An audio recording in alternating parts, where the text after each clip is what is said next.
yourself. Pam, I'm 8 years old. You think I'd be here alone? I don't think so. I have spent most of my life pretending like you are retarded, just so I can stand being related to you. Somebody back east is saying, why don't he write? Look,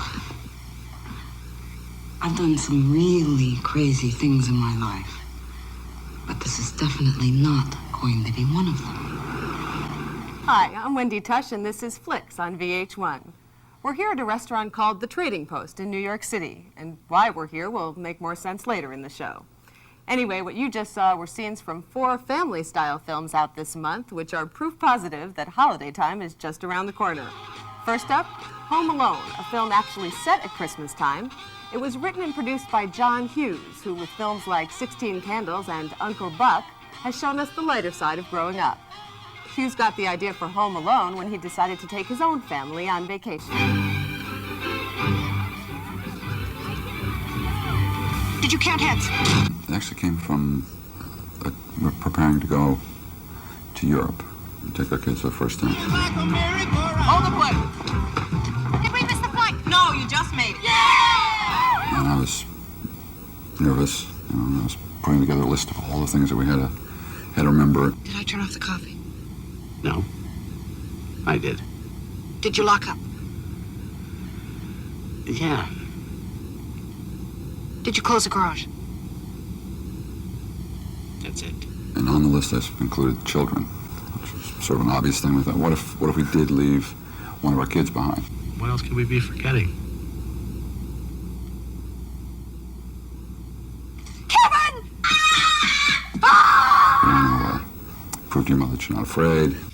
I wash my hair with the Don't Formula shampoo and use cream rinse for that Just Wash Shine.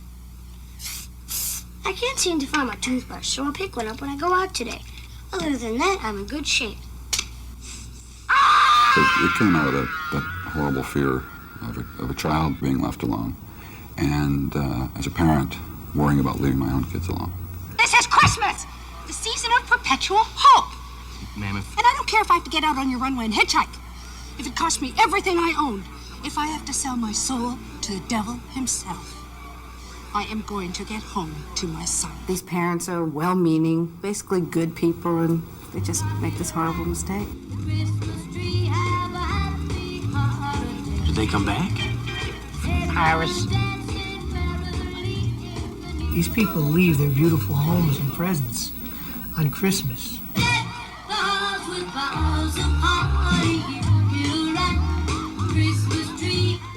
We'll come back tomorrow. Maybe they'll be gone by then. We better get out of here before somebody sees us.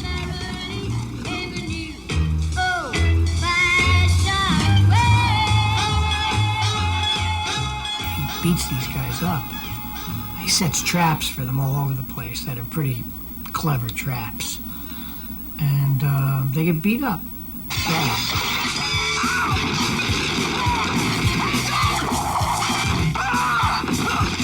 Give up? Or you're thirsty for more? Were you ever scared? Well, sometimes I was scared. Like I thought, well, how am I going to run slide my knees onto the ice? I can break my knees or something. Well, then they put on shin guards and everything. He's a brilliant little kid. I mean, he's way beyond his age in terms of intelligence and what he understands from a director. What should I do here? Do a dollar shot. You think so? Yeah. He was smart and friendly, and everybody on the set loved him, and he's just sort of hanging out, being cool, joking with all the guys in the crew. I'll bring him behind the scenes. You know you're the mastermind. Run, Rudolph. Randolph ain't too far. So what do you think now? Do you think you want to be an actor forever? Yeah. I got a feeling this is going to be your best Christmas ever. Yes! Go see it. When John Hughes finds actors he likes, he obviously sticks with them. John Candy and Macaulay Culkin co-starred in Uncle Buck, and both are now working with Hughes on his next film, Only the Lonely. Our next film, tune in tomorrow, is part comedy, part love story, and a fun look behind the scenes of a 1951 radio soap opera. It stars Keanu Reeves as a young news writer for a New Orleans radio station who falls in love with his aunt, by marriage, played by Barbara Hershey. I told you these were family films. The two discover that the new scriptwriter, played to the hilt by Peter Falk, is not only eavesdropping on their romance, but he's also using the spicy details for his radio play. I hate men. You do? Yeah, I do. I really do. I really hate them. I hate what they do. They're such jerks. They're so dumb. I gotta find me one fast. She's planned to come back and marry some rich guy who's about to die. I mean, that's her big plan for herself. She thinks she's tough and crusty and can finally do this kind of thing instead of following her heart around all her life. So who says romance is dead? Thank you. Huh. That's really sweet of you. I don't think she's like anyone he's ever seen. She's certainly not like her sister and the other people from the town. You don't look 36. You don't even look like an aunt. Look, I've done some really crazy things in my life, but this is definitely not going to be one of them. I'm not sure a whole day is such a good idea. Sure it is. I'm not sure you're gonna like me after a whole day. So what are you doing tomorrow night? I don't know. What am I doing tomorrow night? It's just the complete wrong choice for her, but of course she falls madly in love with him, kicking and screaming the whole way. I'm interrupting. Please tell me. Hate to be a Budinsky. Oh, God. Hi, Pedro. Yeah, no. This is Julia Bousquet, my aunt. Pedro Carmichael. I'm very pleased to meet you. I love you. I love your stuff. It's great. He's a terrific manipulator. He loves to manipulate. He loves to tinker with people's lives. I invite you and Julia to my house for dinner. That'd be my pleasure. All right. Leave everything to me. Pedro is one of the best written characters, I think, in moviedom. I said that to Peter Falk. I said, you know, this is the best role I've ever read for anyone. And he said, I know. You don't have a hold over me, and I don't remember asking for all these judgments.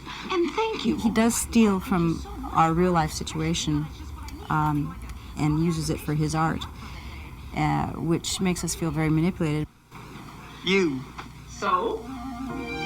Well, you look great when you're angry. He's a dream maker is what he is. That's what he is. He's a dream maker. Yes, he takes people's dreams and he turns them into stories. I think if there is a message to the film or a feeling that what it's saying is go for it. You follow your dreams, do anything, no matter how stupid it is, just go for it. Martin, this isn't what I planned. You know, you were supposed to be 65 years old with a heart condition. I'm working on the last item. Speaking of heart conditions, when we come back, we'll be talking to Kevin Costner about his new film, Dances with Wolves. He's the star and the director. Grass grows on the prairie. Fait aquí, oblaya el ti. Wrong. Wrong? You said fire lives on the prairie. I did?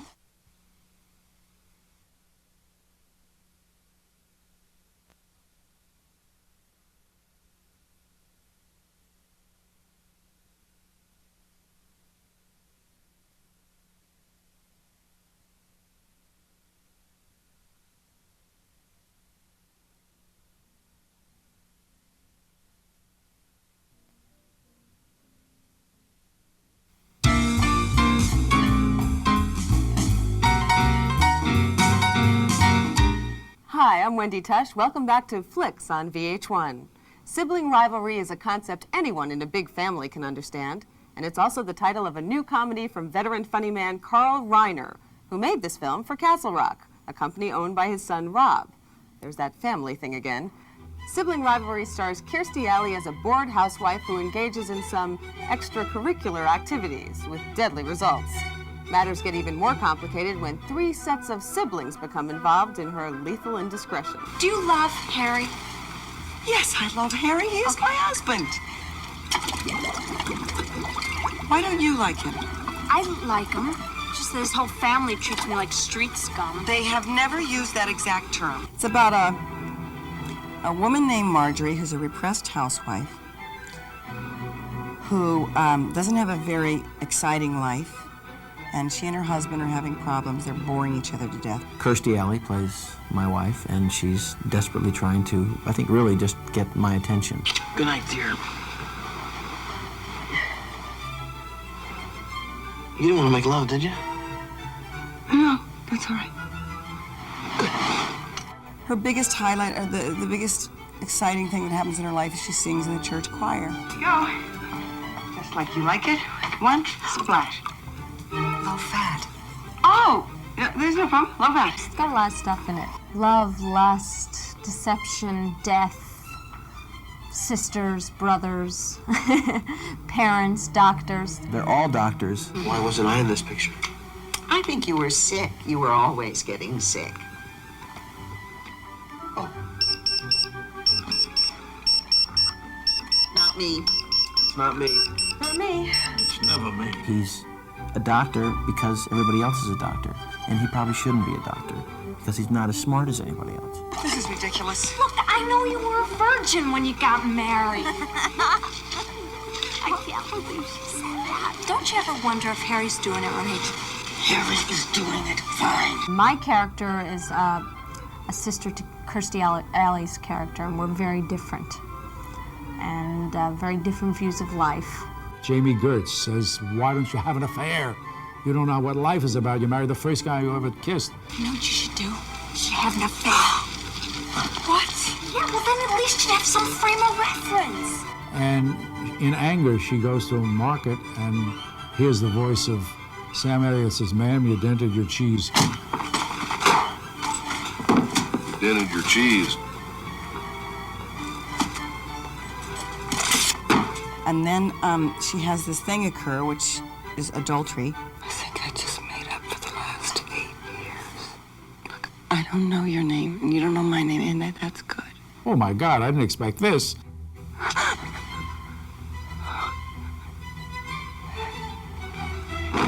I must have been too powerful for him. He had himself a heart attack. While you were... After! I think it was after. Oh, I hope it was after. I think there's a big war going on. I have to go out a minute. Where? Somebody found my wallet. They're at the grocery store waiting ticket. Would you get that, please? I don't know any brothers and sisters that don't war with each other at one time or another. Well, what about dinner? You cook. I don't cook. I reheat. All right, I'll start. You get over here. This is chicken. Here is the recipe. We are making veal marsala. The firstborn is the king of the hill. Then the hill is usurped by the secondborn.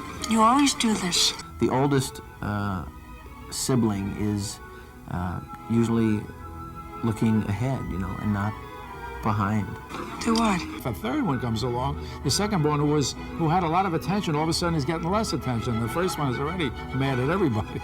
Whenever something good happens, you have to find something bad to say about me. That's what my sister always talks about. You guys used to beat me up. It's not true. My brothers just basically were pounding me my entire life. They just beat me up. Then try being happy for me for once, okay? This whole sibling thing is very weird.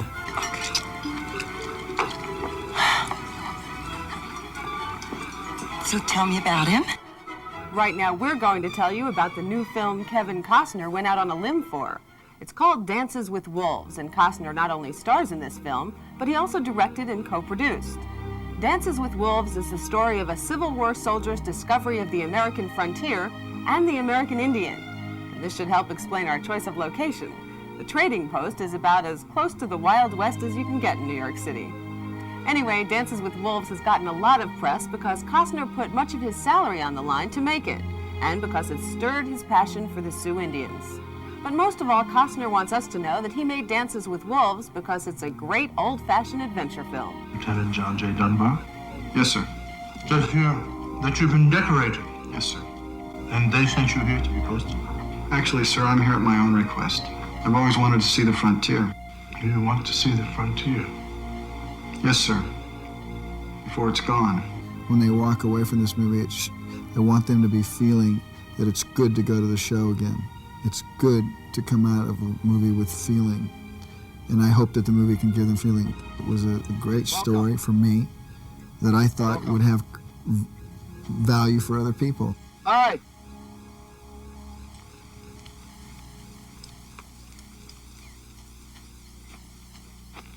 Come. Please, sit down. Sit down. Kickingbird's very curious about this man. He's extremely curious. He wants to know more about what makes Dunbar tick and where Dunbar comes from. Tatanka. Tatanka. Buffalo. Oh. Buffalo. Tatanka. Buffalo.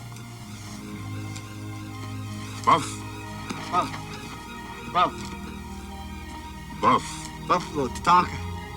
Kickingbird's a very special man in that he's very inquisitive, and we haven't really seen that portrayed in Native Americans anyway. Is he chief? No. Takiaho.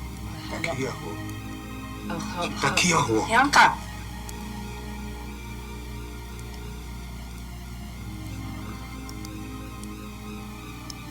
A holy man.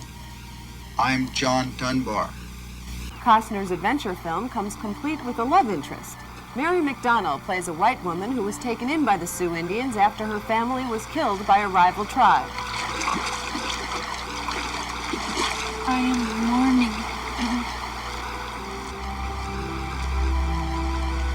We would be working together, and he would be John Dunbar, and then he'd say cut, and then he'd leave. And usually you're used to working with the actor, and someone else has cut, and then you and the actor go, well, how did you do? Well, how did you feel? And you stay there, and you do whatever you do.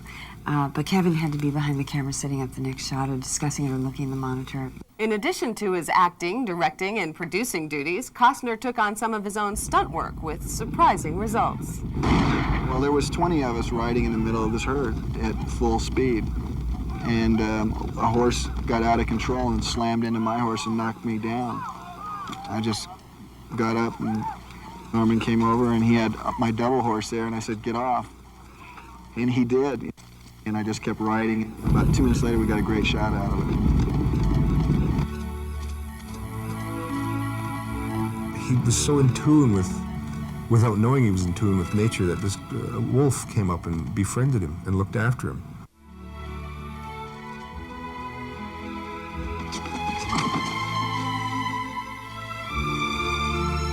The scouts are sitting on the hill watching him, and they see him dancing with this wolf.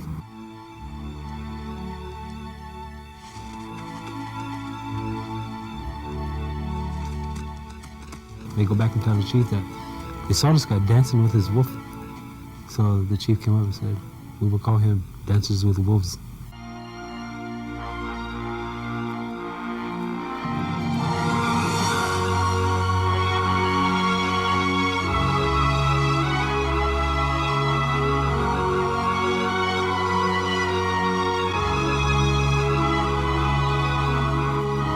Now, even if you don't see the film, at least you know how it got its title.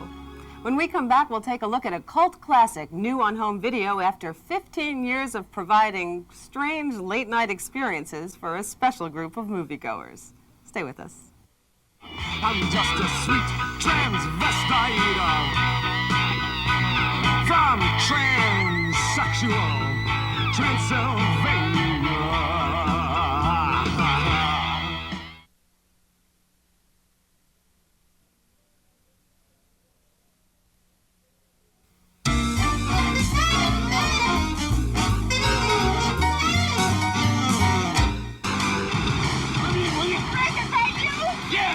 Let me in, will ya? How do I know it's you? It's me, Muffin! Open the damn door! Oh, what the hell are you doing here? Hey, what the hell are you doing here? Being shot in the butt. Welcome back to Flicks on VH1. Hi, I'm Wendy Tush, and that was a clip from Bird on a Wire, a romantic comedy starring Goldie Hawn and Mel Gibson. Bird on a Wire was one of the first big films to kick off the early summer movie season this year, but it got lost in the shuffle when the more violent, less adorable summer blockbusters hit the theaters. If you missed it last summer, you can take Mel and Goldie home this month from your local video store. Tomorrow morning, we'll find the nearest town. We'll swap their watch gears for some old junker, and everything will be just fine, okay? Look, I know what I'm doing, okay? You gotta tell. Also new on home video, the award-winning French film Camille Claudel. It's a true story of the brilliant sculptress who loved and inspired the more famous French sculptor, Rodin. It's a tale of power, madness, and artistic genius. Je veux Camille à Paris. Rodin was very impressed by her. He knew she could be a wonderful source of inspiration to him, and he needed that. One of the reasons this film is so compelling is the chemistry between its two stars, Isabelle Adjani and Gerard Depardieu. When we get together, there's some kind of electricity going on. We just, just bump emotionally into each other. Tu m'accuses d'avoir gâché ta vie. Mais j'aurais préféré ne jamais être rencontrés. J'aurais préféré être dans un asile. In real life, the affair between Rodin and Claudel eventually landed her in a mental institution. But the film earned its star, Isabelle Adjani, an Oscar nomination for Best Actress of 1989. Oddly enough, legendary film star Greta Garbo never won an Oscar for Best Actress, although in 1954, the Motion Picture Academy presented Garbo with an honorary Oscar for her unforgettable screen performances. When she died last April, Garbo left a legacy of films, 5 of which are now being released for the first time on home video. They are Conquest, The Painted Veil, Susan Lennox, Her Fall and Rise, in which she stars with Clark Gable, As You Desire Me, and one of the most famous Garbo films, Mata Hari. It's the story of a World War I spy who uses her sexuality as a weapon. And now for something completely different. If you've ever wanted to see the Rocky Horror Picture Show without the audience participation that gave it its cult status, you're in luck. The Rocky Horror Picture Show is finally available on video. Now you can take it home and actually hear the words. Could we use your phone? We're both in a bit of a hurry. Right. We'll just say where we are, then go back to the car. Pleasure to meet you, Dr. Furter. We don't want to be any worry.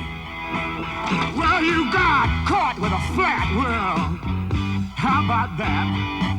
Well, babies, don't you panic. By the light of the night, it'll all seem alright. I'll get you a satanic mechanic. I'm just a sweet transvestite from transsexual Transylvania. And for those of you who weren't sure, yes, that was a young Barry Bostwick and a young Susan Sarandon, who were relatively unknown when they made this movie. I wonder what they think of it now. Anyway, you don't have to take our word on what to rent. Recently, we asked Tim Robbins, currently starring in Jacob's Ladder and Susan Sarandon's real-life love, which of his films he'd recommend for home viewing. I'd say Five Corners. How come?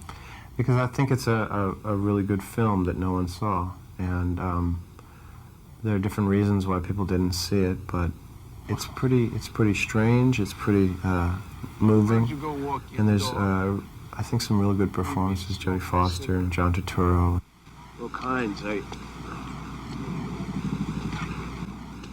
want to say something to you.